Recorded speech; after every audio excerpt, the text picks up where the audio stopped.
Hey, everybody, we're live once again. Hey, But I'm sorry we're late. I had a business call. You can't possibly be hearing this live because it's only 3 seconds in and the link wasn't passed around before we were live or anything. So, to all of you VOD listeners, I actually caught up on editing the last 2 episodes of the podcast. I hope you can't hear this incredibly loud coming on of the air conditioner behind us, but we're in Tulsa where it's like 100 fucking degrees even at night, and it's It's hot and humid, and that's a lot of fun when you cook outside. We'll get more into our stories once we've started the podcast, but there's an edited version of this show over on the We Watch Anime channel, and very soon we will be streaming there exclusively because YouTube just lowered the cap for earning super chats. Like, it's not quite no cap,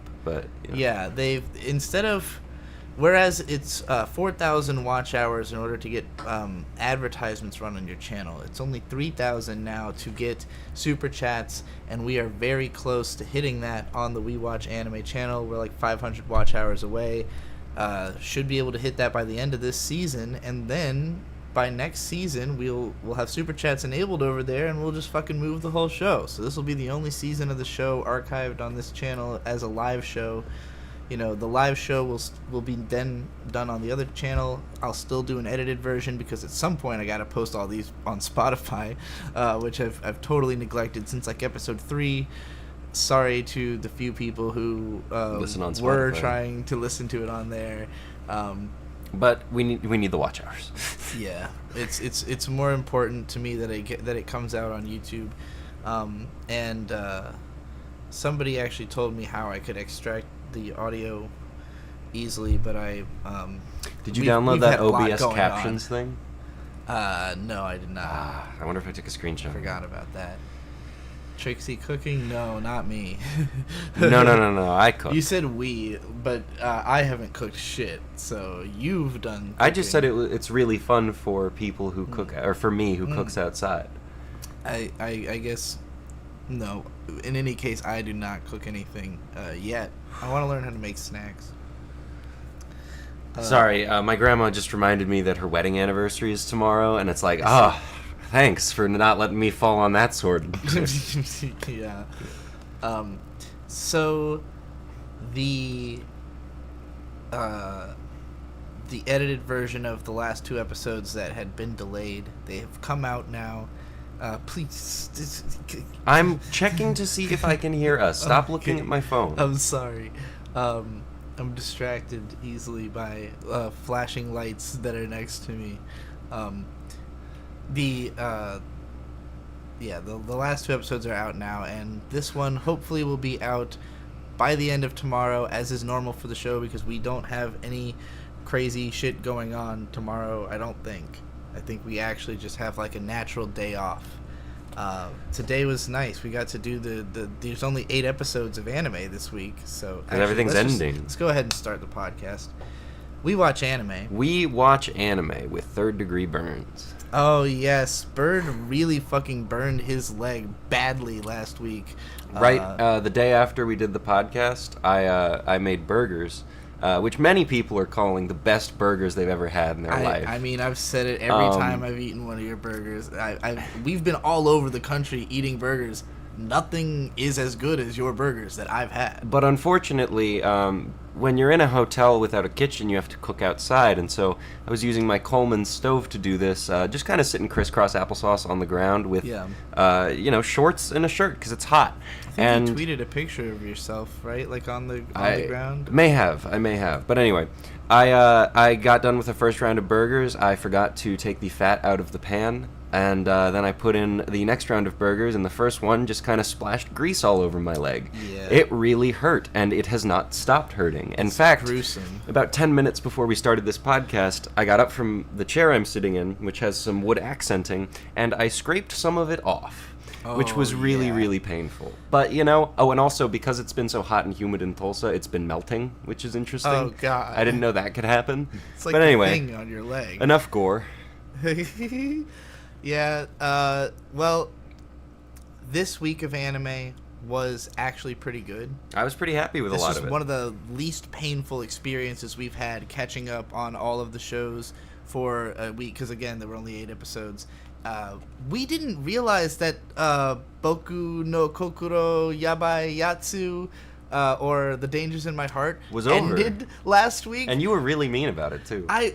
So I was really harsh on that episode because I thought there was going to be another one, and that like we were just getting buried in like these identical cutesy episodes that didn't feel that like, not that they didn't feel earned, but that like, I don't know, I know the show keeps going, like I know the manga keeps going, so like it felt like it was spinning its wheels and not really advancing. And then to realize it was the last episode, I was like, okay, well, I get why they just wanted to end it on a sweet note, especially if the anime doesn't continue. I have no idea how popular it was. I don't know that I actually hope it continues. I don't really want to have to watch more of it. Ultimately I gave it a 6 out of 10 on my anime list, but it's like a strong 6, light 7. Yeah. It has moments that are funny and moments that are cute. It's just kind of very banal and repetitive. Like, I've seen a lot of fucking romantic comedy anime that are very similar and are much more interesting. I guess part of why I like it so much is that, like, this is the first season of anime where I've gotten into this kind of show with Skip and Loafer and Dangers in My Heart. Yeah. And Skip and Loafer is just so much better, which, also should get a second season. Skip and Loafer, we'll get into it because we're going to talk about the finale of the show this season at least. But, like, yeah, I mean, I don't know if there's any kind of announcement or talk of a second season. Somebody in the chat let us know if you know. But it's like a show that I gave it. I ultimately, I think I raised my score to a 9 on Mal. Initially, I was going to give it an 8. But like, it's a show that has the potential to be a 10 out of 10 if the story kept going. Because while it has lots of satisfying arcs and it ends on a really great episode that we'll talk about, I want more. And like, I feel the opposite about, say, Magical Destroyers, which ends in a confusing way. So it actually left, we'll get into it more, but that show left me wanting a second season of it, because it's like, oh, it finally makes sense as to what the fuck is happening here. I don't know. It would have to, I would want them to wait a long time. Like, until they've really advanced, until, like, the writers, the people creating the show have made a lot more progress in having experience with this kind of stuff, because it just felt so undercooked. Again, we're going to talk about all this. Dumb username with Australian $2 said, weekly reminder to check out the show Cyber 6. I can't remember what that is. Here you go. Cyber 6. Oh, yeah. This it looks neat. cool. I like the hat. Oh, it's a witch thing. When is this? 1999? Yeah. A female android battles her evil creator's forces as a mysterious superhero. 1 season. Oh, 1 season. Yeah, I can Cartoon do that. Network. One day I'll have time to watch anything that's not the exact number of anime that I'm covering on a podcast. I wanted to play Pikmin today. All I really wanted to do was buy and play Pikmin 1 and 2 on the Switch. But someone didn't charge our Switches. I had to watch all these anime, but again, it wasn't really painful this week. Some of these finales were pretty strong. Some of the just regular episodes were really strong. I only think there was like 2 or 3 shows, only 2 I can think of that sucked. And they usually suck. Yeah, Oshinoko, Dead Mount Death Play. Dead Mount Death Play was setting up for potentially a very interesting final episode. It could have a good end of season, and that one actually we know is going to have a second season in the fall. So we'll probably end up. Yeah, it's like it was always planned as a 2-part thing. I see. Maybe it will be good. Real quick before we jump in, we are drinking American Solera's Piquette, which is a sparkling red wine blend. It's fine, I've never had sparkling wine before, but By the way, Ellen Horizon in our number one chatter has offered to potentially edit this podcast for us. That's very kind of her. Because this is something that is it's not that difficult to do. It's just a little bit time consuming, because I want to remove like loud coughing, or like if somebody hits the mic, or just anything that really disturbs the audio of experience. And usually those don't really happen a lot, And sometimes, like the last couple episodes I did, I don't even think I got everything because I was kind of rushing through the edit to try to just get those episodes actually out. Thankfully, the second one being only an hour and a half made that one pretty easy. But like, yeah, basically just if we get up to go to the bathroom, if there's a long silence, and if you are serious about editing it, I'm just going to start saying like edit there, like live on the podcast, and then you'll just have it in the thing, and anything that needs to Edit be out the will be bong notated. sounds. I don't believe we've hit a bong on this show for about 5 Months, weeks. Yeah, we haven't been at home where bongs are for a long time. Or enhance them. We've done this show out of exclusively hotels, rooms, and friends' houses, and for like, yeah, at least 5 weeks. And it's going to continue to be that way for the next couple of months. Woohoo. But, yeah, if there were, there is no Digibro here to this Doom-like a person. That's It's so funny when people, like, pretend they're being nice and sneaky about it. Well, I can't ever, sometimes I don't know if these people have, like, How could just you not not? been around I for a don't long know. time. I don't know. Anyway. Trixie the Golden Witch here, Beatrice, Bee and Bird, Birds and the Bees. It's the Bird and the Bees show. This is the show where we go specifically by Bird and Bee. That's Yeah. how we're listed on Patreon and on back.by. We have to shout out our Patreon. Ooh, you didn't pull backers. it up. Ooh, you didn't have it ready. I knew there was something I was forgetting. I was like, this show can't be as simple as I think it is. There must be some step in this process that I've skipped over. Well, I have to wait for that to load because I don't know why it's, Patreon slow. Obviously, we all know that True Fox 1 is our $10 back.by backer. Which everyone should be a lot more like True Fox 1. Back.by takes less of our money, and we can never true. be banned from it. Yes, if you were a content we creator, literally I am. own our instance of it. If you're a content creator, I am hereby bullying you into joining Backed.by.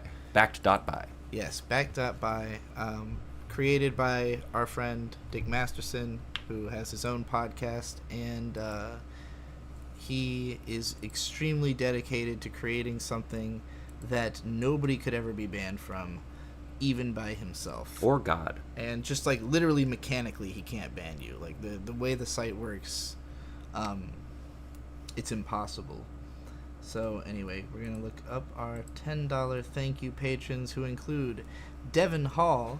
I believe that is the most recent new patron we've got. I believe so. They subscribed for a year, which is very nice of them. Yes, when you get a like 16% discount if you just pay for a whole year at once at any tier. So that makes it pretty evenly. So the $5 tier is $50 a year, and the $10 tier is $100 a year, which I think is pretty convenient. So, yeah, happy to offer that benefit. And next up, Last Isis, or was it Essis? That was the correction, right? Japanese style, Last Essis. Essis, M2, Hidden Music Island, Anathemi Bedesu, Susu 2, and Zero Tsun Game. Yeah, that's everybody. So thank you to all of our patrons. And of course, the bonus episode. We have been trying to get a Cyberpunk Edge Runners bonus episode recorded this month, like all month. We still have a couple episodes left to watch in the show. Might be doable this weekend, maybe. It's hard to say. We're trying to get it out, obviously, before the end of the month. But we already had a Bocchi the Rock episode last month that if you sign up for our Patreon now, you can get access to. It's 5.5 hours long. And it's pretty fucking funny. Alright, let's talk about the new episodes of these shows.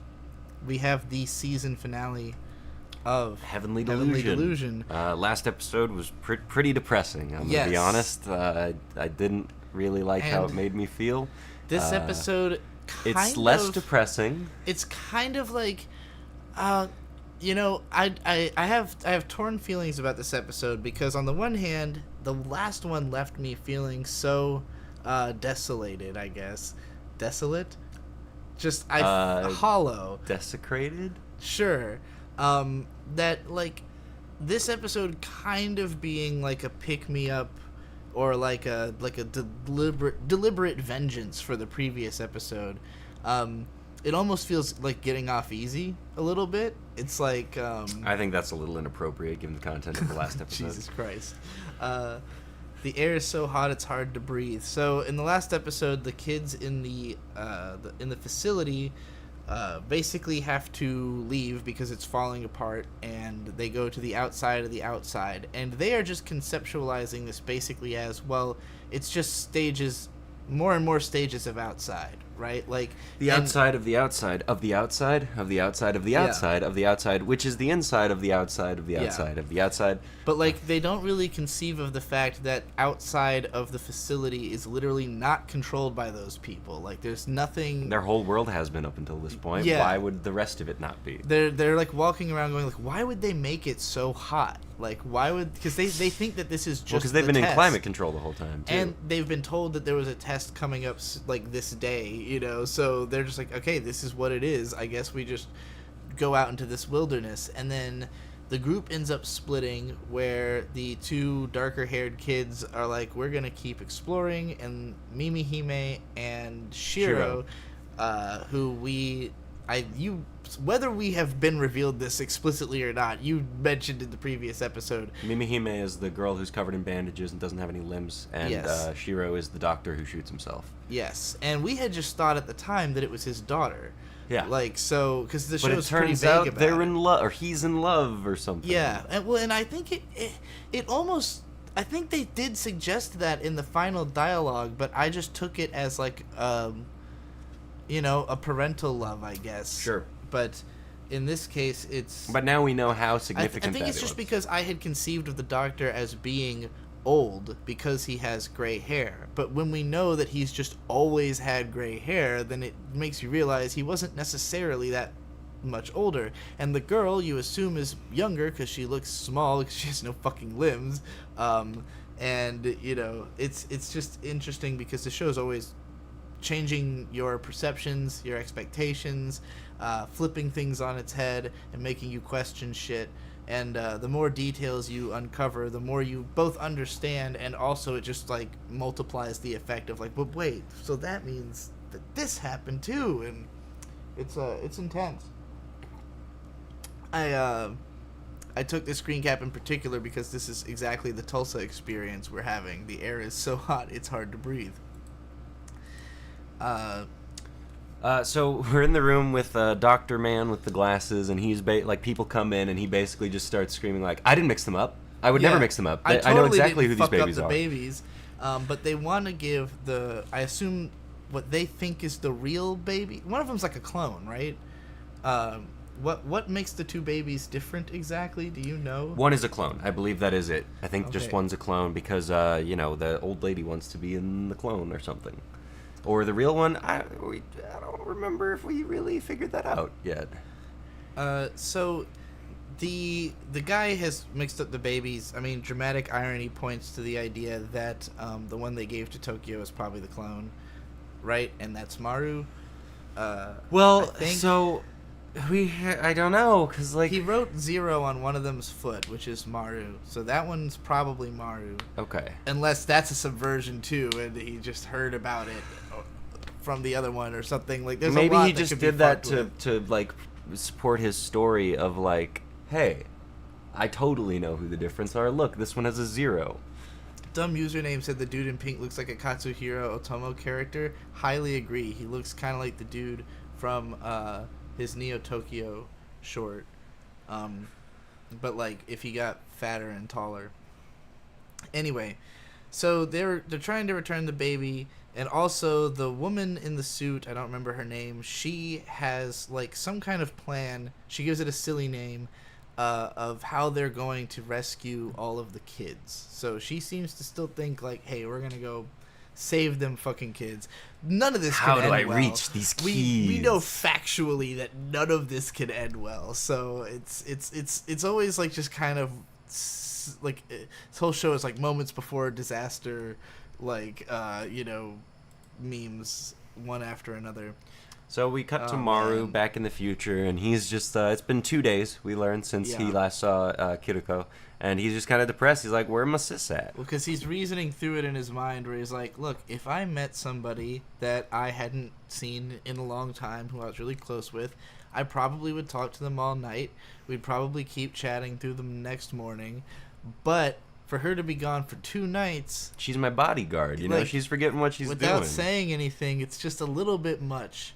So he goes to the filtration plant. And it's aching because you're like, yeah, all of that is reasonable logic, but man... Shouldn't you have checked on her a little earlier? You probably shouldn't have let her go alone. You just shouldn't have let her go alone. He's just...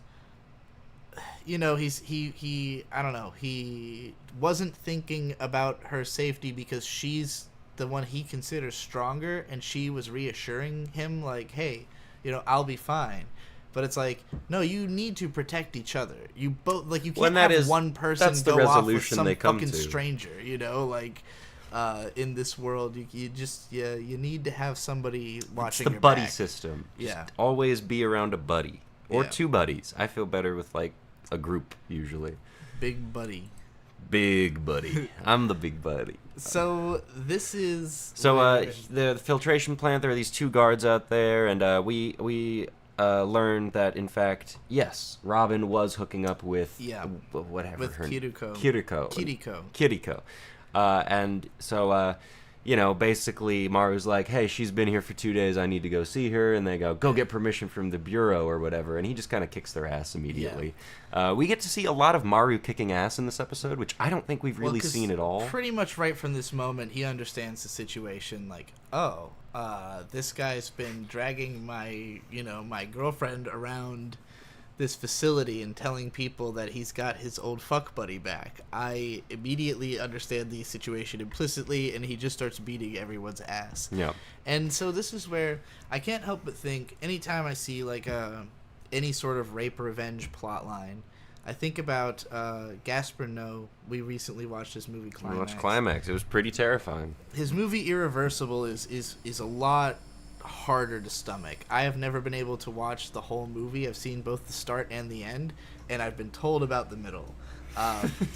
But it just opens with a guy like storming a club, or it starts with a dude in prison, and he's having a conversation, and then it cuts to in a club. He's just beating a guy to fucking death with a fire extinguisher, and like the lights are dizzying, and it's fucked up, and you're just like, what is going on? This is just violence and madness. And as the movie is told in reverse chronology, and eventually you learn that the guy's girlfriend got raped at this party, and so the guy who he beat to death was the rapist. Yep. And then at the end of the movie, you see them just having their nice, cute relationship, and learn that she was pregnant on top of everything.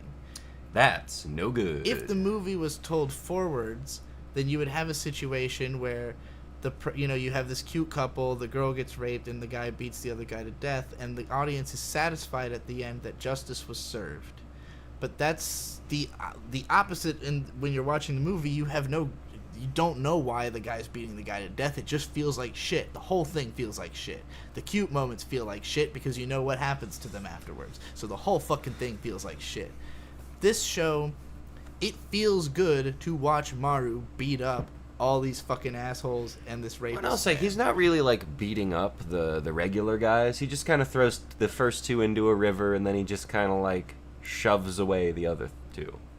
I mean, they're knocked out, but they're not like dead. No, I mean, yeah, he's not literally like murdering everybody, but it's just it feels like after the last episode, after that emotional devastation, this is like, it's like, all right, yeah, like, fuck yeah, kick their asses, Maru, like, yeah, get them, because, I mean, you hate all these people, and, like, I don't necessarily feel bad being gratified by watching a rapist get the shit beat out of him. No, not at all. It's a very satisfying scene. It is satisfying, and I guess I put this in the category of guilty pleasure.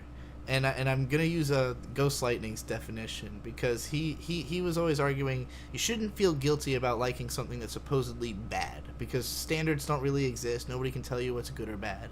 But what you can feel guilty about is like enjoying things that are morally wrong that feel good. and he used some examples from Code Geass of like watching Lelouch like do things that like are like, you know, he's doing bad guy shit. Yeah, no, but for he's good reasons. objectively you know? the bad guy. Yeah. But still, also, like, you want to see him win because you back his cause.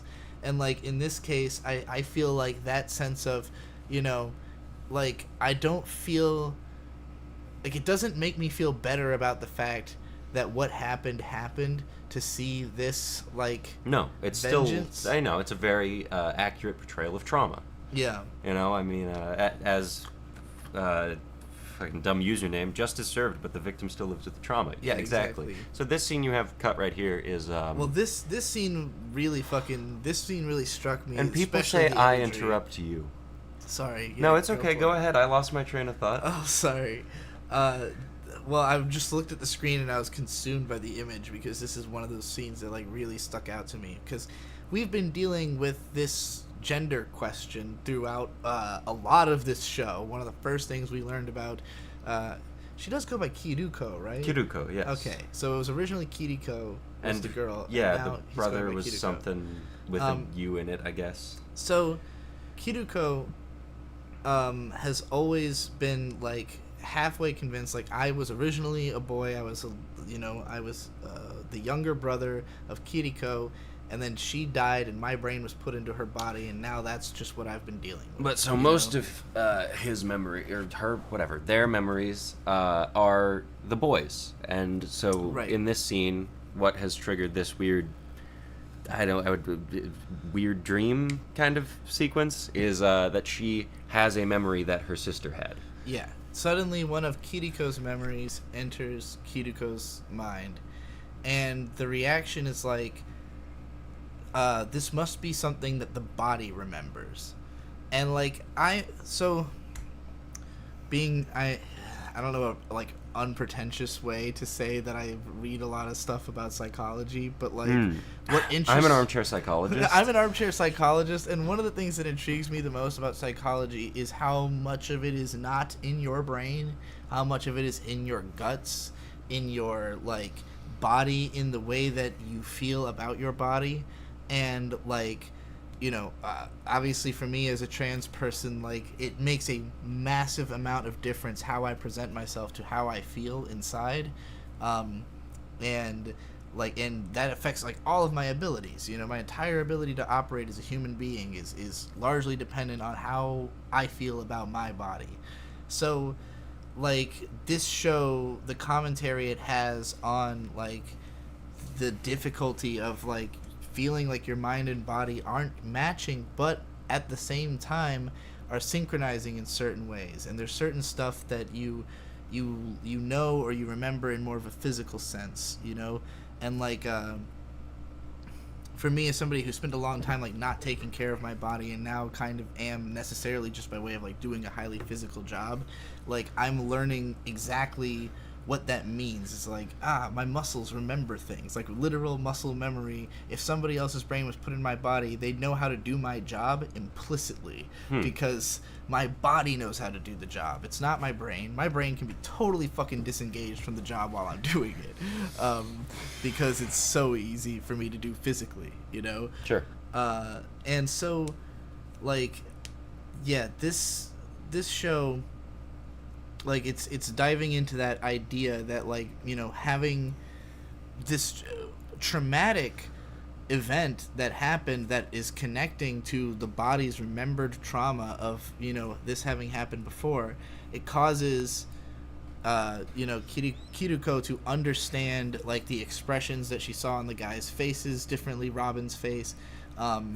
like when they first, you know, encountered each other, and it's just like this mix of memories of Kiriko from the, you know, original brother's perspective, but also now memories that Kiriko only could have had without her brother being there. Right. I think specifically what it is, understanding that Kiriko now has. Specifically, the memory is like Robin and her are hooking up, and he goes like, "Oh no, whatever the fuck the younger he's brother, just like sleeping next to them, below them," I think is what it is. Yeah, and that's how he knows like, oh, this can't be one of my memories because I'm in it, you know. And yeah, it's basically like her getting taken advantage of right next to where The brother is sleeping. Pretty fucked up. But the most interesting part of this scene is that realizing that they are sort of combining, Kiruko says, that would be great. I'd love if me and my sister are becoming one, because it means that she's still alive in some way.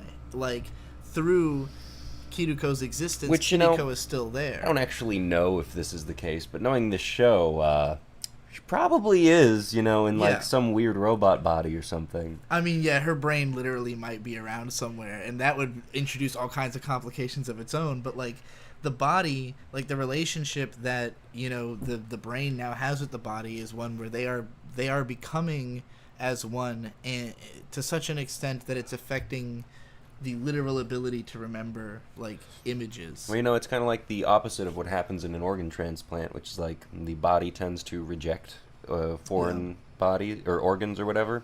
It's, for some reason, Kiruko's body is accepting the brain, which is cool. It's all right. The better relationship they have, the more that, more comfortability they have in their body. And so I love this scene because Kiruko's literally tied up in bed, and like the scene starts just like stark, very bleak. She's got the scars all over her body, which Robin did not inflict. She just has those from the go-kart accident. Kiruko is like just curled up on the bed in like this dark, dank looking fucking like warehouse room. There's spider webs in the corner, and there's one shot where it's like framed through the web onto the bed. It's just like you're trapped, you're fucked, right? But in this moment of connecting with like realizing, oh, I might be more one with my sister than I thought. She says something like, I just want to follow orders like Maru. Yeah, I just want to follow orders. And also, but that comes like right after just this moment where the blanket looks like a dress. Like you see this shifting, like the shot. It is really cool. It's an animation where it's like it starts looking like a blanket, but as she curls up, it starts to form to the body in a way that makes it look more like a dress. Like this is literally a moment of accepting the feminine gender on the part of Kiruko. Like, I want to be my sister so that she can still be alive with me, But ultimately, the thought she comes to is, I just want to follow orders, which maybe is how Kiriko had felt about that relationship of like, well, I don't want to piss him off. I don't want to get my ass kicked or whatever. I'm just going to do what he says, and maybe he'll, be less rough with me or whatever. More like Inazaki robbing her virginity and innocence. Jesus Christ. I forgot to mention on the last episode that Robin is voiced by one of my favorite voice actors, Kazuya Nakai. That's Dio, right? No. I know him. He plays the mayonnaise obsessed samurai in you've told me I'm like him quite often. Because you became, as soon as you started eating Kewpie mayo, you were just like slamming massive amounts of Kewpie mayo on everything. That's it's literally really what good. Hijikata does. I made a ranch with Kewpie mayo, and it was pretty sweet. I wish we had Kewpie right now. We should have brought it with us. We should have just bought Kewpie. I just don't think we're gonna find it in this area of the country. Yeah. The grocery store we went to today was like the we should have gone to that Asian grocery store in like whatever the last town we were in. You're right. We should have. Shit, I don't remember what that fucking town was called. Where were we last? Springfield. Springfield. That's the one. There was a big Asian grocery store there. Anyway, this was a great fucking scene. Just all kinds of complicated emotions, and all of that is while Kiruko is in the mindset that, like, I'm still stuck here. We, of course, dramatically know that Maru is already on the way to save her. So it's, like, it's interesting that scene is put in between, like, knowing Maru is coming and then Maru beating the shit out of this guy because, like, it's just an interesting peek into, like, what the situation was doing to her, psychologically, which could have gotten much worse if it had continued. But luckily, Maru shows up right as Robin is coming to the room with coffee. Just kind of fucking pulls him aside and throws him into the corner. Well, he chases him because Robin sees the guy and immediately runs. And then, he chases him into a corner. And every time Robin tries to get past him, he just grabs him by the jacket and throws him back into the corner. who's just kind of toying with them, not really sure what to do. Like, he's just so pissed off. It is incredibly satisfying to watch this grown man try to run away from a child and just be thrown back over and over and over again until, the obligatory beating the shit out of him happens. He might die. It doesn't really show. I think basically Maru knew that at some, like, if he kept this guy in the corner, the guy was eventually going to attack him. Like, just he could sense that, like, hey, if I'm not going to let you escape, you're probably going to give me probable cause to beat the fucking death out of you. And he does. The guy, swings, and Maru just lays him out immediately. He's knocked out. He can't do anything. He He's hits on him the ground. so hard that he, his head hits is the bleeding. fucking wall, and he just, slumps over bleeding, and then he picks him up by the collar and just starts beating the fuck out of him. Again, pretty satisfying.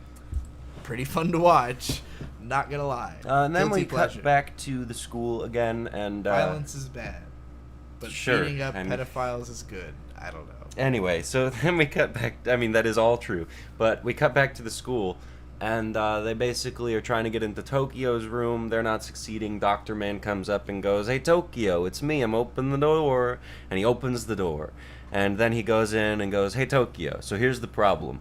Or not the problem, but here's the real facts, the true facts. This is your baby. This came out of you. And she goes, "Oh, that's the thing you removed from me." And it's like, yes, that is just what he said. Yep. Mm-hmm.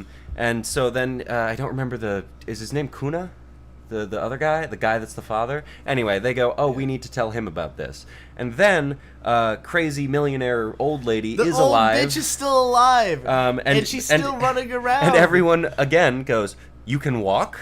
I love that she's in just like a cat suit or something. Like she's underneath all the clothes she was wearing, she's like this super skinny, weird, like actually nimble. Like she totally was in a performance. Wasn't just capable of walking. Totally capable of running around fit. And not a problem. But so anyway, she comes in the room, and basically goes, "Hey, give me that baby. Give me that." Yeah. And I'm gonna eat the whole thing. So. Pretty much everyone in the room goes, "No, why would we do that? That doesn't make any sense." And then the crazy old lady says to the robot, "Hey, give me that baby. Go get that baby for me." And the robot starts to do it, and Tokyo uses her power, which I don't think we've She's seen immediately before. like, "Wait, this is mine." Like, it's funny because she didn't really seem to understand what the baby was up until this point. Like, she didn't seem to have any strong feelings about it. But after being given the baby, she's like, absolutely, you're not fucking taking this thing from me. And then she starts I don't know, exuding red goo that comes out of all the walls around her and shit. And when the old lady, it's kind of like Annie in Attack on Titan, except no, I'm sorry, not Annie, the Sledgehammer Titan, the one who can foweird weird bone shit that he fights. Or rather, she fights Eren in the beginning of the fourth season. Yeah, okay. The one who has white armor. Yeah. So basically, it's kind of like a manifestation of blood. It's not really explained, but as she's doing that, the old woman goes insane and grabs onto her and becomes enveloped in the red goo. Yeah. So that scene didn't really have an ending. No, we didn't really get a resolution to that. Okay. It's pretty much just hey, the old bitch is in goo. Yeah. This is really cute. So Mimihime and Shiro are walking around the woods, and they're basically just going in the same direction, thinking, well, eventually we have to get back to the fence, and then we can just follow our way back along the fence. That doesn't work, so eventually they find themselves next to a river, which is a landmark other than trees, I think is what they say. It's just really interesting, how small the kids' conception of the world is, where they're like, well, this, how big could this forest be? Pretty big, turns out. Pretty large. There's The world planet, is a big place.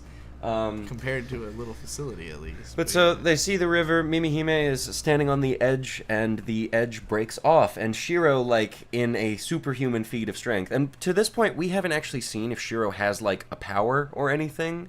But anyway, he grabs her and takes the fall for her. And she goes, "You idiot. Why did you just do that?" And he goes, "Well, I'm just in love with you." Yeah. And she gives him a button off of her uniform. Is that a thing? It is. In Japan, I don't know why these kids would have a conception of this, but it just so happens that, on the last day of middle or high school, they'll take like basically like if a guy knows that a girl likes him, like they acknowledge it by giving her the second button on the uniform. Like, hey, It was the we'll meet I guess again. it was. I think second. that's how it works. Anyway, It's a Mimi weird Hime tradition. gives Shiro her button, and that's pretty much all we get to see of them. I think they. Oh no, well we later. Shiro, I like that he was before he says I love you. He's like he keeps trying to reason through like he keeps trying to come up with reasons of why he did the thing other than that. But then he's like, nah, that's not it. Maybe it's this. Nah, I just love you. And I thought that was very cute. Fun. I love these people. I wish we hadn't watched them both die already.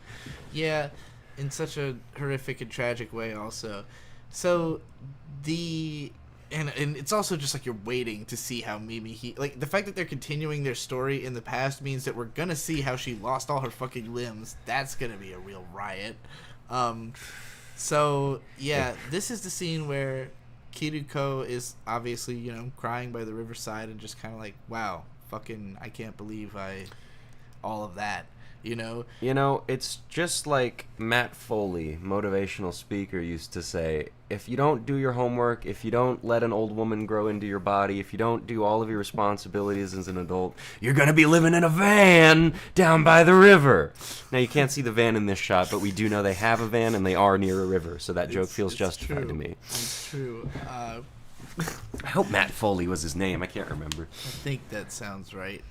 Anyway, so this scene is basically Maru going, hey, you take care of me. I want to take care of you. We've got to do it together. We can't have a bodyguard relationship anymore. We're each other's bodyguards. We're hanging out for each other. That's what we're doing.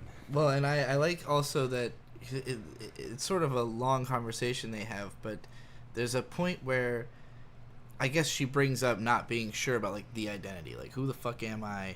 I thought of myself as the little brother, and now I'm confused. And Maru's just like, look, I'm attracted to women, and I'm attracted to you. So, from my perspective, you're basically a woman. He also says, I've seen pictures of Kiriko. I would not be attracted to her. Yeah, so his perspective is, Kiriko doesn't seem like my type. You as a boy doesn't seem like my type, but what you currently are is my type. So I don't really give a fuck whatever you're thinking about or whatever it means to you.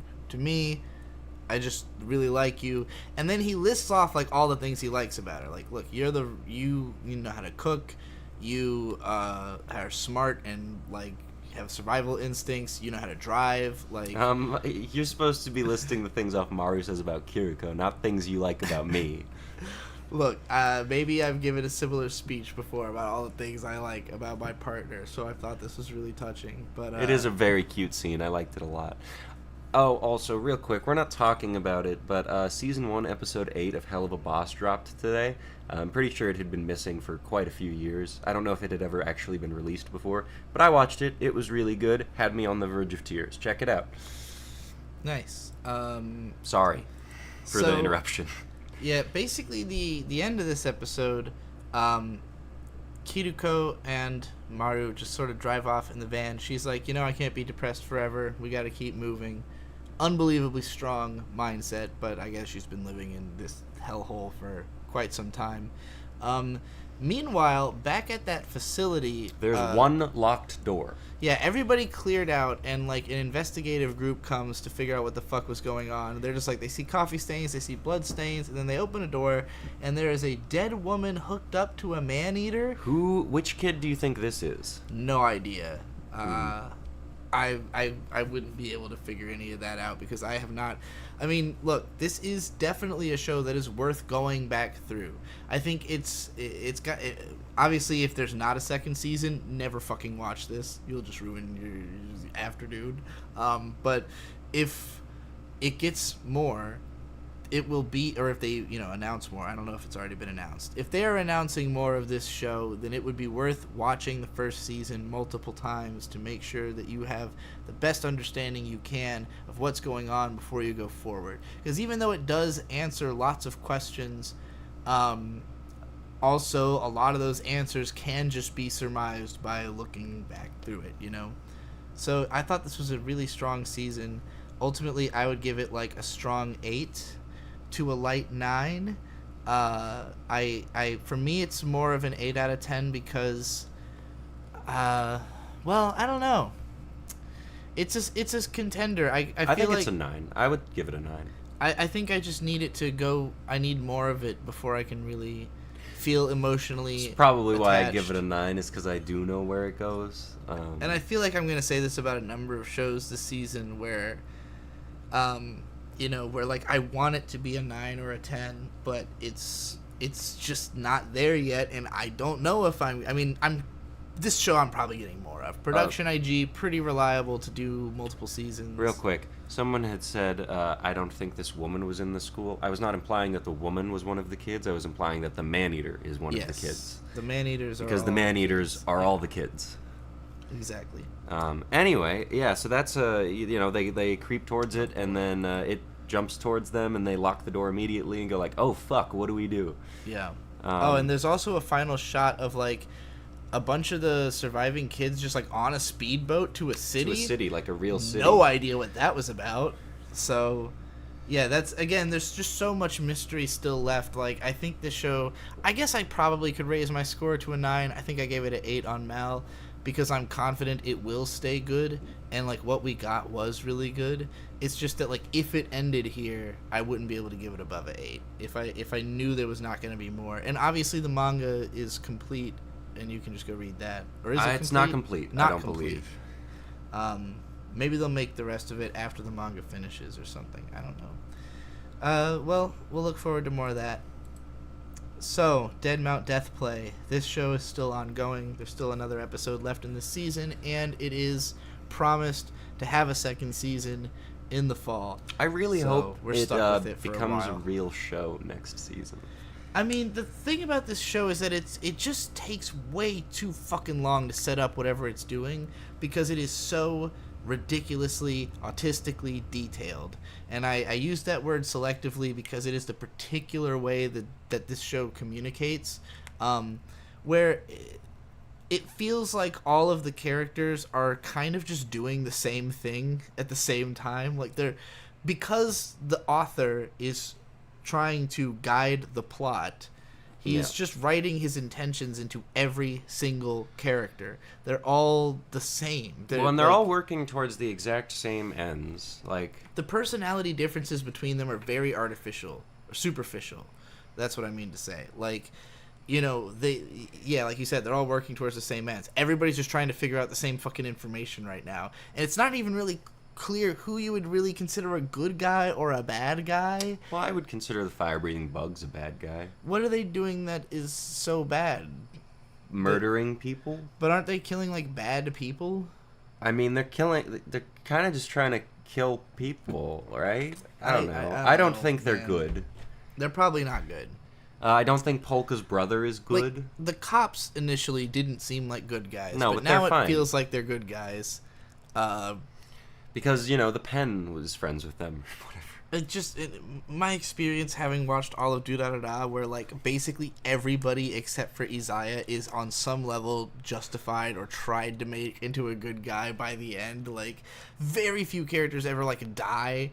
It just becomes a bigger and bigger and more unwieldy cast and harder to keep track of what the fuck's going on. And I'm sure this show's probably going to get there, too, just based on the way it's going. Because it really wants every character to be important.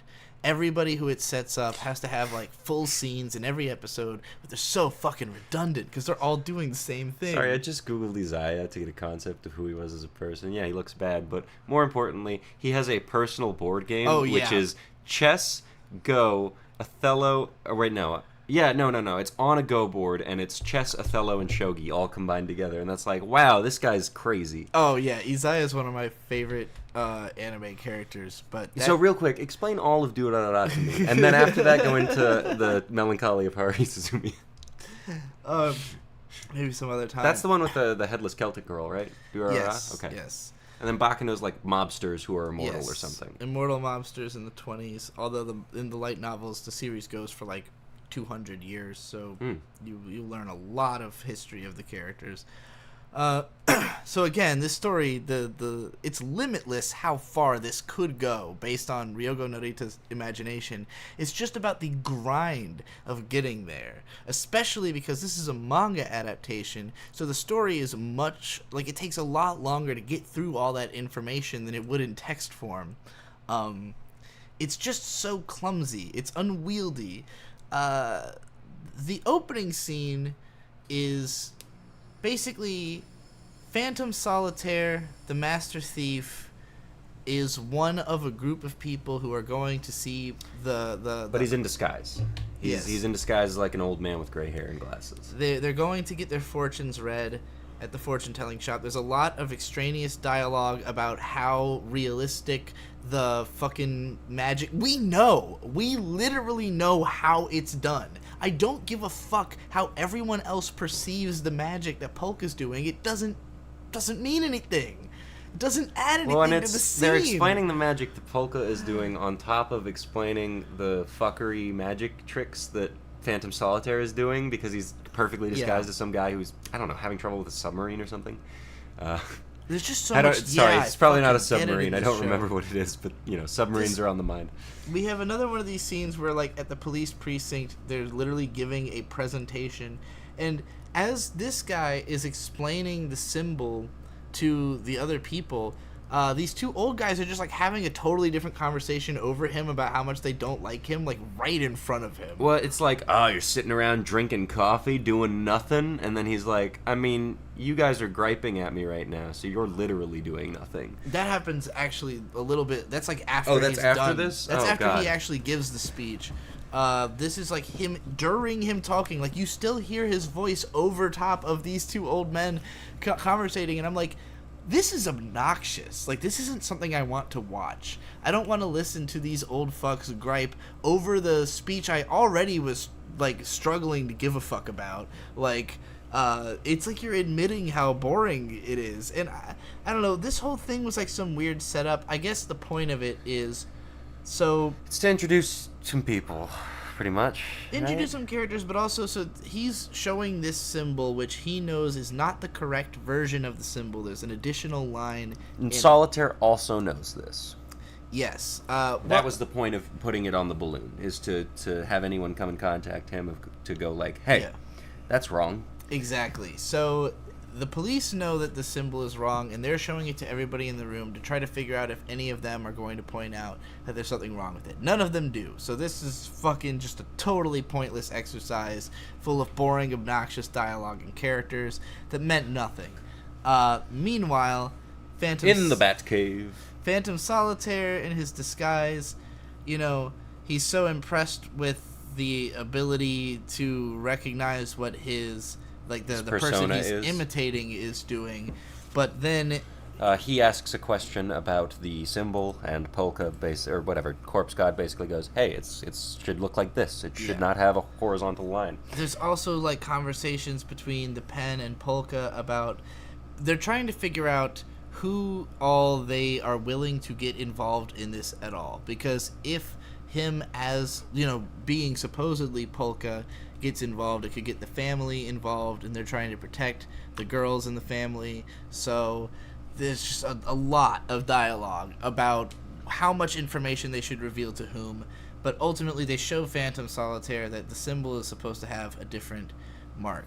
I don't think they know that it's Phantom Solitaire. No, they don't. But right after this... But it does seem like it's to their benefit for him to have known that, right?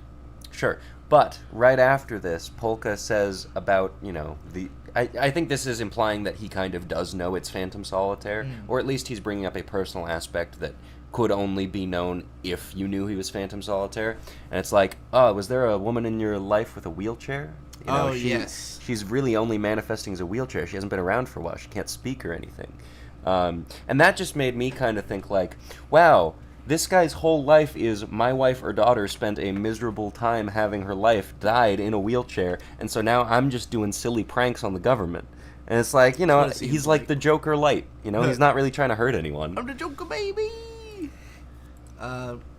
Yeah, there's a. Oh, and then right after they leave, Polka goes, "Oh yeah, that's weird that two people ask the same question in a row." And the person leaving who asked the question is wearing a fire safety jacket. Like, dude, is it not like at least common knowledge among people who would be looking for the fire-breathing bug that they always wear this fucking jacket? Did they want him to figure that out? I mean, Phantom Solitaire definitely knows that. I don't think this girl was wearing it in the mind reading or whatever. Oh, like she just put it on. Yeah, she put it on for the rain. Okay, yeah, I guess that's fair. Okay, so now we're getting them sitting drinking Mr. Black and getting accosted by old fucks. Yeah. Did we drink all that wine already? Yeah. You want a beer? Damn, yeah, I do. I feel a sense of resistance when I watch a show. I want it to earn me caring about the characters, especially if they the only person I really care about in this show is Shark Girl. Yeah, Shark Girl's the best. So, like, I long ago wrote a video about this idea of aesthetic persona. The idea that, like, beyond a character being, like, deep or relatable or whatever, they just, right away, they have an aesthetic persona. You just see it and you go, I understand this guy because of how he looks, especially if they're leaning in on that and trying to make something stereotypical. These characters have really strong aesthetics right away. You immediately look at them and you're like, these guys as cops, like, I mean, they're basically what a wacky the Get bunch. Backers. If they became police, yeah, they. Actually, one of the Get Backers is like black, isn't he? No, they're both Japanese. Oh, I see. Well, anyway, yeah, they've pretty much got the same, general style as the Get Backers. I mean, I think the dark-haired guy even actually wears the same glasses as the dark-haired guy in the Get Backers. That's funny. The round ones. Yeah. The he who shall not be named glasses. I would really love to watch that show. Anyway, sorry. What, Get Backers? Yeah, I've only seen a couple episodes. Yeah, we watched the first episode together, like, randomly one time. Because I want to cosplay that Scalpel Man. I vaguely remember. He's just a dude who has like 10,000 scalpels sewn into his skin. That show is probably a lot better than this one. I will say that. I mean, the first episode was really good. I used to have the first volume of the manga, and I read it a bunch of times, but I never got more of it because it was a little too perverse for me at the time. That guy. Oh, I would definitely be a good cosplay of this guy. Yeah, he's a fucking murderous psycho, and he's got a cute little smile with a big hat. Yeah, and long hair. That falls perfectly into people I like to cosplay, like Alucard. Yeah. Or Grell. That would be a good one. That one's just, I mean, like, actually, just like this guy. Hard to put together. Tailored suit, big-ass fucking hat, glasses, I mean... So, Baccano was not a super popular anime. Like, it didn't hit in Japan. It hit a little harder in the U.S. because it's set in New York, and they, like, gave everybody crappy New York accents in the dub. But it only ever got 16 episodes. They never made more of it. The same producers made Durarara. That show was a hit with Fujoshi, with girls who like to watch boys fuck. So, because of the fact that there were so many pretty boys in Durarara, and particularly there's a big rivalry between Izaya and Shizuo. You already looked up Izaya. Go ahead and look up Shizuo from Durarara. You'll notice that there's a little bit of a similarity in the contrasting designs. He looks like the same guy. Yeah. And so Izaya kind of looks like this guy, too. Exactly. So, drawing Izaya... It's almost like this author has a type or something. Well, a type of guy that he thinks is super badass, at the very least. So, like, in Durarara, Izaya is, like, the main bad guy. He's constantly trying to create chaos within the city because he wants to go to Valhalla. He thinks that Celti is a Valkyrie, and that she will take his soul to Valhalla if he creates enough chaos and proves himself the ultimate warrior. Shizuo is the actual ultimate warrior. He, for some reason, just is hyper strong. Like, he's the strongest man in Ikebukuro. Something is unlocked in him when he was a kid that made it so that he could start lifting refrigerators. And also made it so his hair changed color. And he is... he works for, like, a bouncer, basically, or a debt collector, so he just goes around and shakes people down for their money if they haven't paid off the debt to this guy. But he mostly... He's Dog the Bounty Hunter. Mostly just cares about his little brother, who's, like, a famous actor and another character in the show. And he's a very morally righteous character. So when he sees Isaiah, he just wants to murder him. Isaiah is like a Looney Tunes character in his ability to escape from getting killed, but pretty much every season ends with him getting his shit rocked. Or alternatively, he's like Phantom Solitaire in the way that he's able to escape getting his shit rocked. Yeah, fair. So, like, I don't think that Ryogo Narita expected those two characters to be, like, pitched as a gay duo by the fans so much, but they had a ton of fan art. This cop duo is clearly made for the fangirls. But they're into girls. Like, they go to hookers all the time. Oh, sure they are. They literally They could be into both. You're It right, doesn't you're right. matter. I'm just saying. Very close-minded of me, I apologize. This is for the girls. Because, I mean, look, there's tons of lesbian stuff in this show. There's plenty of stuff. There's plenty of hot chicks with big titties. There's plenty of shit for the lesbians. But they had to give something for the Fujoshi. The Fujoshi. I was going to use an English phrase, but I don't know if I'm allowed to say it on You are YouTube. not allowed to say it on YouTube. So, the Fujos... Yeah, Okay. that's the one. It rhymes, if it helps. It has the same amount of syllables as Fujo. The Fujos are obviously going to ship these two. I know because I'm one of them, and I'm doing it right now. This was the shot. This was the moment. Look, I knew what they were trying to do with these two from the start. I was like, okay, it's the TV trope is ho yay. When there's two guys who just hang out all the time. Well, I mean, he got remarried. He's not a hoe. I don't know why the trope is called a ho yay, but like, it's like Goku and Vegeta are a classic example of like bros who have like a little too intense of a relationship and care a little bit much about each other for it to really be straight, but the show never is going to make them gay. They leave that to you. This is a classic example of ho yay, hetero life partner, if you will. Yeah. These guys are hetero life partners, but this scene, basically on instinct, blonde guy puts a cigarette in his mouth, black guy whips out the lighter, lights the cigarette for him. Have you ever done that for somebody you weren't at least trying to fuck?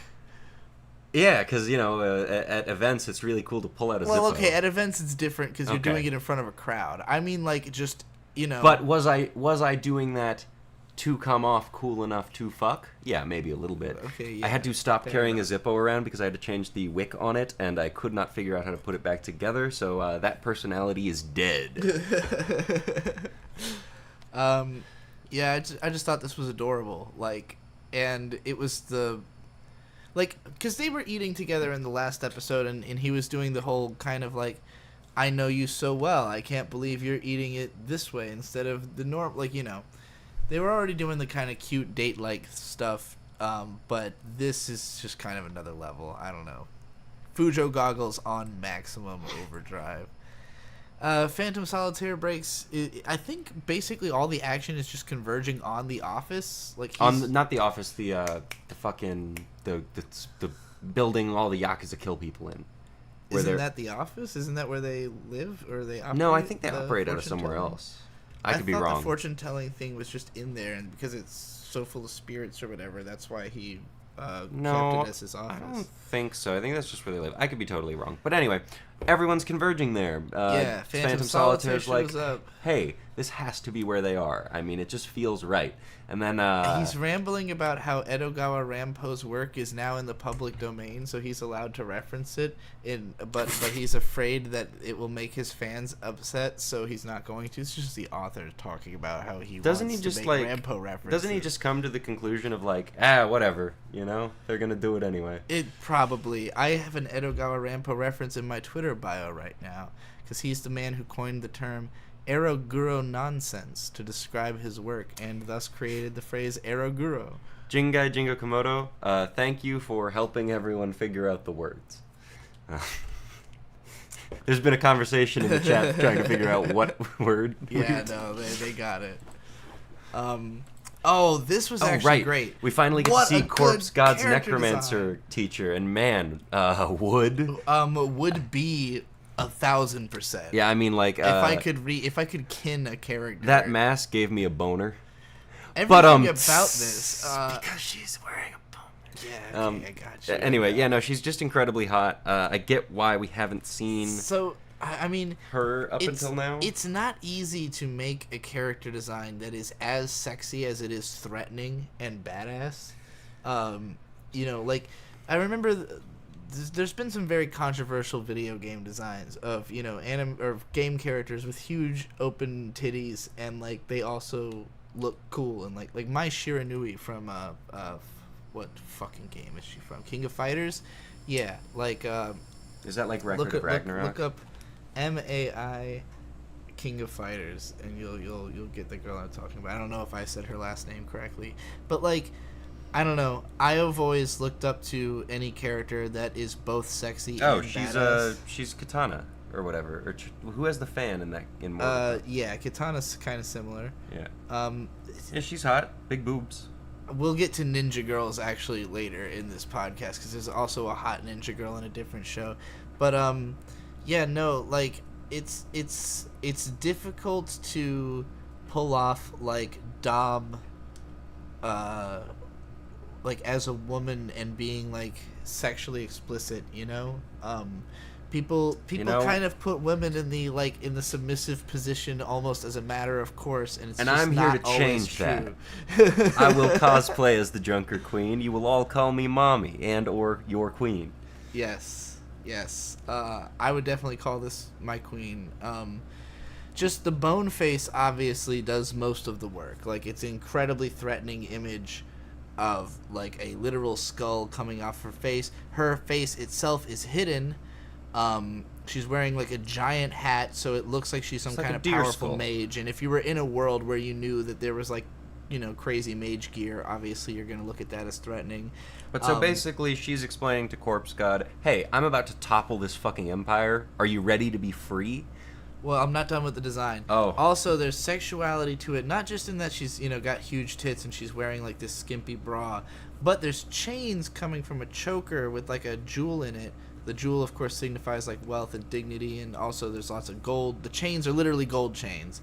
And one of them's going down her tits, which would almost seem like a submissive kind of thing, but then they're connected to fucking massive spikes on her shoulder, like, her sleeves, I guess, the top of the sleeves. What a crazy, weird, cool-ass design. Everything about it I love. Also, she's smoking a pipe. Hot. It's a pretty cool pipe. It looks like it's made out of a bone, actually. This design made up for the rest of this episode being boring as shit. All right, did we get all our thoughts out about the design? Yeah. So anyway, she's explaining that she's about to topple the empire and making sure that Corpse God is ready to live freely. There's a lot of exposition dumping in this scene. Yeah. She kind of explains that Corpse God is inhabiting a skeleton, but it's like a strong skeleton or something. I don't know. It's kind of confusing. Strong skeleton. But she's like, you know, you may have eternal life, but you always have to value the people around you that don't. Yeah. And protect them. And he's just kind of having flashbacks or He's like, I fucking failed. I didn't do that. Oh, man. And then I don't know if it happens in this same sequence, but he also has some kind of, like... No. Doesn't happen in this sequence. I'll get there. Also, the incredibly effeminate little boy who guards the Polka family. The one with all the prosthetics. Starts fighting Phantom Solitaire, and we get to see what her fucking prosthetics do, or his prosthetics do. And that is... you know, I can't really explain it except for they extend in really weird and deadly ways. I don't think I got any screen caps of that. You didn't really get any... This is the credits. I got the credits because I don't remember this being the credits. Was this always the credits of of Polka Shark and the pen doing, like, a dance? Yeah, it's adorable. They're very cute. I totally forgot about this. But so, okay, then I will talk about it. So, the episode ends with Polka getting a call from the fire-breathing bug, Polka, or fucking, goddammit, this show. Corpse God in Polka's body is asleep. He has Polka the shark on him, and they're both sleeping, but the fire-breathing bugs put like the what is it? This is a buggy system or whatever, or buggy the world is a buggy program.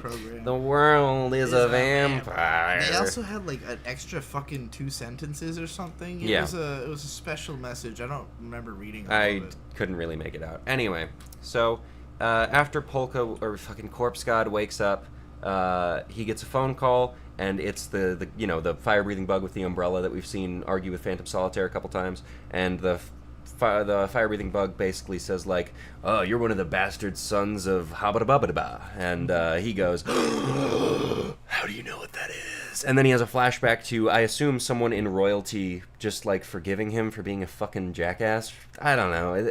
It sets up a lot, and I really hope they answer questions next episode instead of giving us more questions. But yeah, it's 5 out of 10.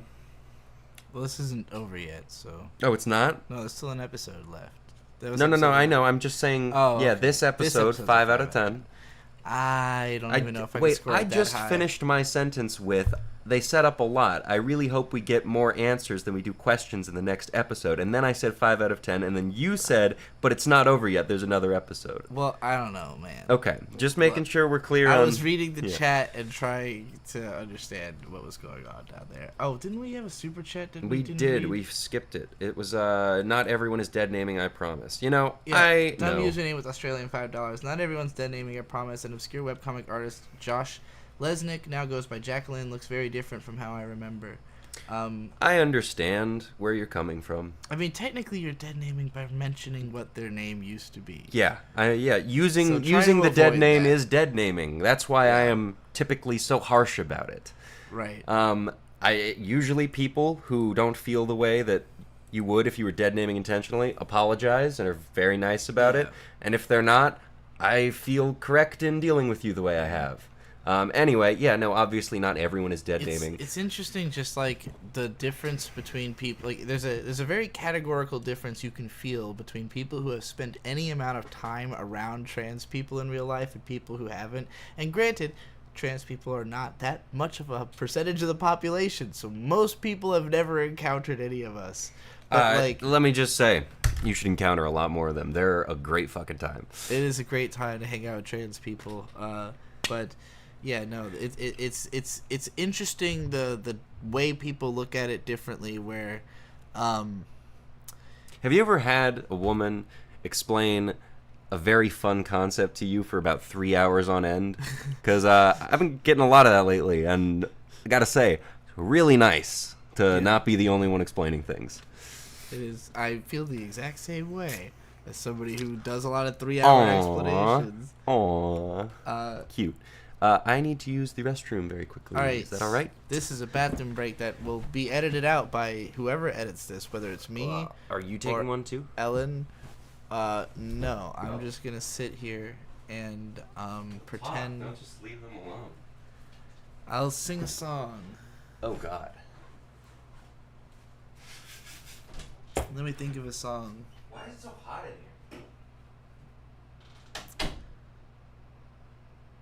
Oh, man.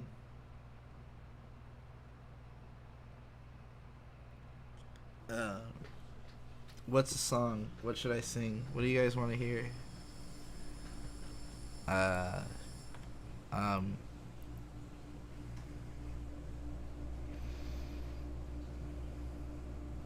don't know what my range is right now. I'm like trying to think of what I want to sing, but I don't know where my voice is at. I mean, if I could think of something that sounded exactly this tone.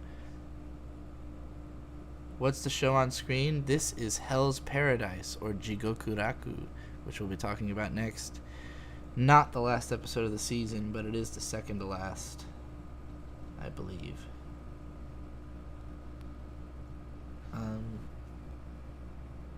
Still Alive, like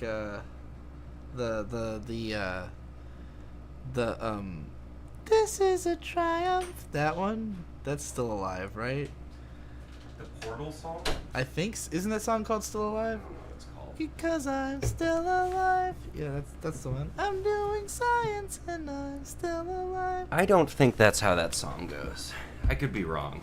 The Deer Hunter.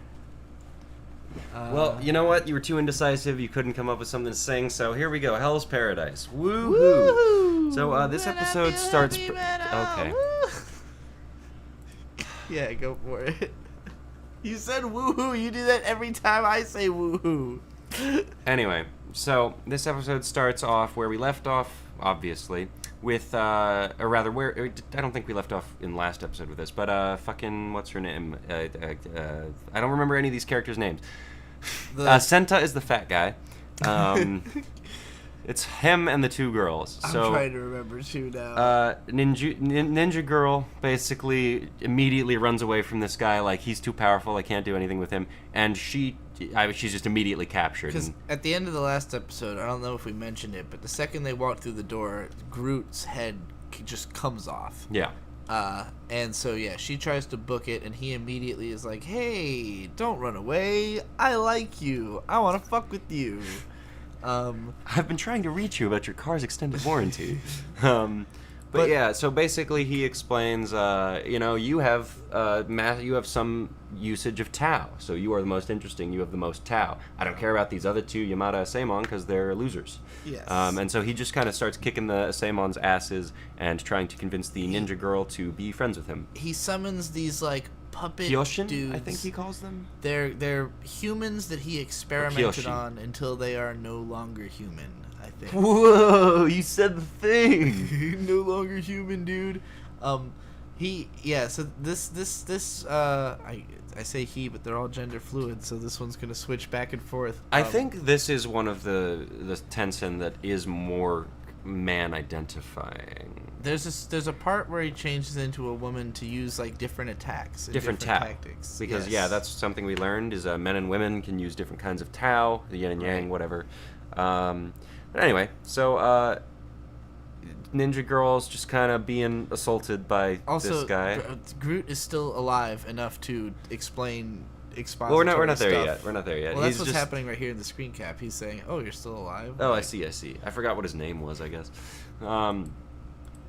But basically, the long and short of this whole dialogue is that this guy, he likes to fuck with humans. He likes to experiment on them. Also, they've just been, basically from his perspective, they've been bringing people to this island so he can fuck with them. There is no such thing as a life elixir, he says. Y'all are fucking... I'm gonna be honest, he's gotta be fucking lying, right? There's no way this is true. I think he's just trying to fuck with them. Maybe. I know you said that the story continues past them being, like, on this, quest, right? To get this life elixir? No, I didn't say that. Oh, okay. No, I never said that. And even if I were to have said that, you should not have brought that up. Well, never mind, then. I thought we talked about that on the show. So, I think the only thing I said about this show going forward is that eventually a second group of people get sent to the island. Okay, I see. I guess I had misunderstood that when you said that. This episode is a lot of fighting. There's a lot of like twists and turns and new abilities and stuff, and yeah, it all is really fun to watch. I thoroughly enjoyed this episode. There's only a few like real character beats that matter in it, but part of what I thought was fun here is the relationship between these two girls, because they've kind of been, the ninja they're girl... kind of yin and yang, I mean, they're not male and female, but in terms of in terms of female people, they're kind of like... Well, I would love if this show commented on the idea that there's more to yin and yang than just man-female, like the way the Tencent are doing it, But yeah, these two, I don't know if I would say that they ever came off as particularly close, but in this battle they become close because of the fact that immediately... Yuzuriha is the purple-haired girl's name, and Sagiri is the other girl's name. Sagiri immediately jumped to Yuzuriha's defense. Like, she tried to help her. She tried to, get her out of that guy's clutches. Senta did first. Okay. Because Senta... They both do, though. They both are trying to save her. Well, what it is Senta draws his blade at the Tensen, and Sagiri is very taken aback by this, because we'll learn later in the episode. He's not really into this whole sword-fighting thing. He doesn't really like it. He wanted to be an artist. Yes. And then after he sees that, he goes, does he have special feelings for her? And that gets expanded on in a bit, but we'll get there. So, yeah, Senta Senta is definitely in love with Yuzuriha. She kind of treats I don't know about that. Well, he like says he's. He doesn't say he's in love with her. He is jealous of her. Would transition have saved her? Maybe that's. And it's not. Yeah, envious is a good word for it. Inspired is also a word I would use. Like Yeah. he views her as an inspiration. All right, if we're just talking about it, I'll just talk about it. So basically, Senta was raised in a family that just sent their kids to be raised by the Yamada Asaemon. He didn't want to do that. He always wanted to be an artist, and so he hates killing people. He hates testing swords. Yeah. He hates all of that. He just wants to be free-spirited. The thing he appreciates about Yuzuriha is how free-spirited she is, and there's like a really cool sequence of it, and she's in rainbows and everything. So, and also that like even though she's incredibly cruel. It is in the name of maintaining her own freedom. And so I think that he allows her to be cruel to him because of the fact that he respects the freedom that she's expressing. And she just kind of takes advantage of that. And I don't think really respects him very much because of that. Like, and granted, like, she appreciates I don't think she what really he's trying to respects do. anybody. I think she respects Sagiri, and that's the difference that I see. Like, because there's this moment where she stops and like grabs her by the face, and it's like, our top priority is survival. Like, she cares about Sagiri surviving, and it's interesting that both Sagiri and what's his name, Senta were both trying to save her, but she doesn't really express any of this towards Senta. She doesn't really treat him any better. No, she literally like uses him to deflect an attack. I think it's because, and I don't know, maybe this is just the way I feel as a person, but like, it's hard for me to like respect somebody any more than they respect themselves, you know? Like, if you are constantly disrespecting yourself, then it's like, you know... What's the point of me pouring my respect into you? Right, exactly. If you're going to diminish it by constantly, like... it's not to say that Senta is disrespecting himself, but he will easily allow himself he's disrespecting to be... his dreams and what he really wants to do and how he wants to live his life. That's so that true. is the same as disrespecting yourself, I would say. That's fair. I don't know how much of that she really realizes about him, but I think it's just the fact that she can walk all over him. It's like, well, then I'm going to, because you're letting me do it. Sagiri would not let that happen. No. She would not let herself be treated the way Senta is, and I think that's why Yuzuriha respects her and like sees her as more of an equal, is because like, yeah, you know, you're not going to let me treat you like shit, and I actually do value having you around because you tried to help me and all this shit, you know? So, but so, Yuzuriha and Sagiri are fighting the Tensen, whose name I don't think we learn. I don't know, we might, and I just forgot it. But anyway, they're fighting. We finally get to see what the hell Yuzuriha can actually fucking do, and that is... oh yeah, I have a screen cap of that. So she can drink... Oh, first... yeah, this is pretty just hot. her being really hot. Yeah, that's pretty, wood. But anyway, so she can drink poison, not be affected by it, and then secrete it like... ropes, basically. Yeah. And so she shoots out her ropes, and she just basically yeah. Anyway, surrounds the Tensen with the ropes, which start dissolving his body, and then like cuts him in half, basically. And it's a really cool sequence because she does it in like 3 pieces. I don't know. This episode has a lot of really fun fighting. Yeah, her power seems pretty badass. But so immediately, also, just like I want to say, like Hot Ninjas is like my #1 favorite. Like, nothing beats badass Kunoichi in an outfit like this. The girls from Dead or Alive, the girl from Tenchu, fucking Izuna, the Legend of the Unemployed Ninja. Anytime I see a fucking hot ninja girl, I'm just like, please let her be cool. And like, she hasn't really gotten to be cool until this episode. And like, at first she got captured and I was like, oh no, she's gonna be the damsel in distress. But it was cool that there was a woman who was working towards saving her, and also that she, you know, once the fight starts, she's the one who does most of the damage. She's really in the fight because, yeah, once she understands Tao, she's like, oh, we called that key, but now that you're telling me there's more I can do with it, yeah, I'm unlocking more. Well, and basically, the Tensen is only interested in her because she has had an exposure to Tao, so she's built hers up. Sagiri keeps like getting in the way, and this is, it's really funny because the beginning of their fight is basically just Yuzuriha and Sagiri and Senta just saying to each other, "You're getting in the way. You're getting in the way," to each other constantly, and it's like, Yeah. just pick who's taking point on That's this. really cute. And eventually they decide, oh, we have to fight him together. Yeah. I like when Yuzuri has giving her character statement. Yeah, because we had blonde guys say similar stuff before, where like, because to me in this show, if you're going to survive as a character, you have to have a defined driving purpose. Yes, and I would say I think this is exactly like reality. This show to me is very, very. What's the word? Unfortunately, the phrase "red pilled" has been ruined by Based by the right. No, I mean literally like this is what reality is. Like acid thought. Everything is one. How do I put it? Like it's the truth. The show is good at telling the universal truth behind it. Like what makes it watchable to me. Because the powers are fucking nonsense, right? Like it's a whole lot of dialogue about how things work. None of it makes any sense. It's magic. It doesn't fucking matter. It's a justification for why cool fights happen. But the attitudes of the characters, the reasons they survive, have a lot of weight and trueness to me. And like I've talked a lot about how I have a phrase: self-insistence is a success necessity. In order to succeed in life, you must insist on yourself. Because nobody else is ever going to insist on you until you insist on yourself. And, like, when I insist on myself at least twice a day. When you are saying things like, I would kill a real god to protect my personal ability to live and do what I want. No, she quickly became one of my favorite characters. That is, well, it's just the ultimate statement about yourself. It's just like, yeah, I will do fucking anything, you know, to allow myself to do what I want to do. And now we've got two characters who have said that and who have continued to exceed their capacity. And like, in the case of Gabimaru, he's doing it for someone else, but he cares. Is he though? I think. I mean, it's.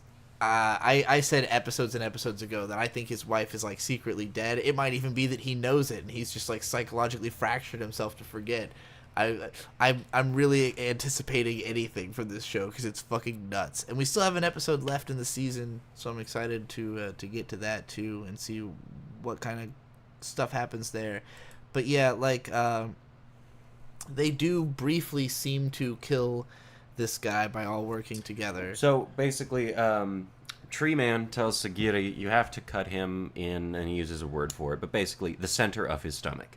Yeah. That's where Tao is formed, that's where it comes from, and she gets a hit off initially, but the Tenzin basically goes, you don't know how to use Tao well enough to actually make that do anything. And then she does her breathing technique and fucking hurts his eye so it can't regenerate. She basically realizes, as soon as she understands what Tao is, she just immediately understands it. Very similar to Gabimaru. Which, like, it's sort of implied. Well, I would say by... I think she knows a little less about it than Gabimaru does, or maybe they know exactly the same because they end up pretty much as injured as each other. The Tenzin basically implies that this is something that happens sometimes. That just like some people like have to master it, some people just get it as soon as they find out about it, and he thinks she must be the latter type. Well, and it's nuts that they just get it. So like Yuzuriha just always has the amount of Tao she has. Sagiri has to like instantly manifest it. Yeah. That's how it's described, I believe. This is another thing about when I say this show understands like a truthiness to it, because like Tao being just like a metaphor for your literal spiritual ability to just do things, like to manipulate reality, basically. Like shit, I had an example I was gonna give and then I forgot. Like. The fan came on and I just got mind wiped. Alright, so anyway, as I was saying, Sagiri learns how to use her Tao, and she initially wounds his eye, and that does not regenerate, so they're like, oh shit, that's what I have to do. And it's basically exposited on even more that there are types of Tao, and Sagiri's Tao happens to be the opposite to this person's type of Tao. Right, I remember now. So anyway, Then they're in the big fight. They all kind of work together to get the Tenzin secured, and Senta basically goes up behind him, stabs him through the chest, and holds him with like an arm against the neck so that he can't move. And basically goes, now you're not going to be able to move. And the Tenzin goes, what, are you going to be cut down with me? And Senta yells out, Sagiri, aim for a feather's width or breadth or something like that. Yeah. And so it's like she basically cuts him in half without cutting Senta at all. Yeah. The Tenzin doesn't move. It seems like he's dead. And, at this point I was like, no, he's not. Yeah, we saw what happened to that other Tenzin. He's not dead. So, like, Tao is, like, kind of a metaphor for just being able to do stuff. And I kept thinking about Film Crit Hulk wrote this article once about Donald Glover, where he was calling him a genius, basically.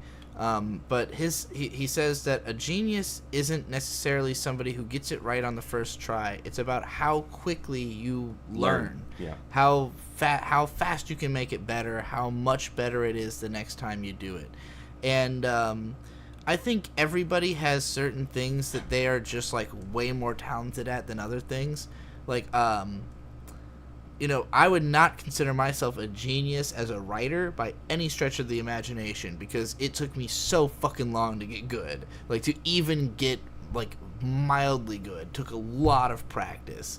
I've been writing for years and years and years before I started making money off of it, and this is going to sound really pretentious. I would consider myself a genius when it comes to cooking, just because, like... I agree, and I've seen you cook something once, fuck up in a couple little ways, and then just make it perfect the next time. Yeah. Like to like a ridiculous degree of perfection, because you just it's saw just what the problems understand. are and fixed them, I mean, like, cooking, when it comes down to it, is basically just science, and I spent a lot of the reason why I have the understanding about it that I do is because the first cookbook I ever had was called The Food Lab. It's by J. Kenji Lopez Alt, who Binging with Babish describes as where all good recipes come from. But basically, The Food Lab is a book with a bunch of really good recipes, and then after the recipes, the science behind them, why it works and everything. And Serious Eats is pretty much that as well. That's the website that he runs. But that is kind of how I learned to cook, and so now, like, I can just kind of understand why things fuck up. Yeah. Which I can't always do with, regular life. And so that's part of why I like to cook so much, because it's something I'm pretty confident with that I can get right. And, like, it's getting to the point now, like, so today I made hash browns with hash brown, like, the cubes as opposed to the actual hash browns. I'm not used to doing